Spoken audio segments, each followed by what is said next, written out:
Ganga express की शानदार प्रस्तुति। कमर हिलाबै छै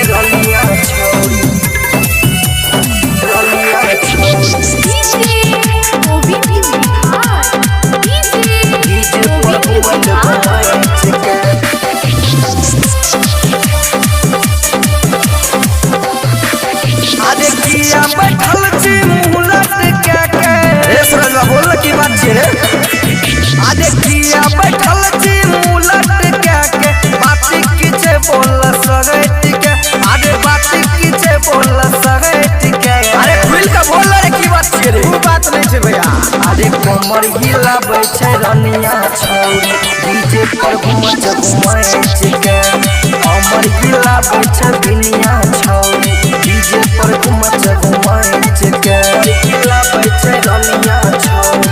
गंगा एक्सप्रेस की शानदार प्रस्तुति।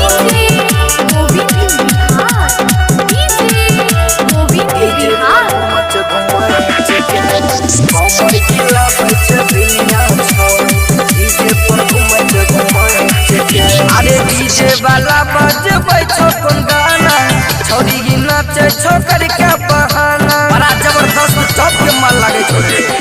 अरे छियै ई छौरी बड़का घर के बेटी पटबै में लागल छै छौरा देहाती। अरे नाचे छौ छौरी गी सुपर से ऊपर नाचे छौ छौरी गी सुपर से ऊपर मजा ले ली गे जो साइट के।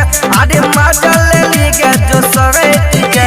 अरे कमर हिलाबै छै रनिया छौरी डीजे पर घुमच घुमैच के कमर हिलाबै छै बिनिया छौरी डीजे पर घुमच घुमैच के हिलाबै छै रनिया छौरी। गंगा एक्सप्रेस की शानदार प्रस्तुति।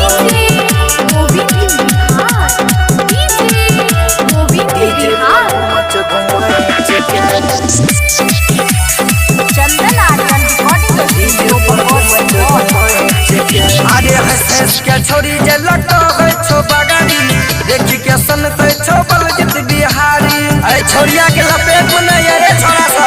अरे एकरा चक्कर में पड़बै हेतै भारी सब छौरा मिल के भले पी ले पैतारी। सुन रे राइटर शिव जी के सूरज सुन रे राइटर शिव जी के सूरज छोरिया से रह गे तू हट के। अरे छोरिया से रह गे तू हट के।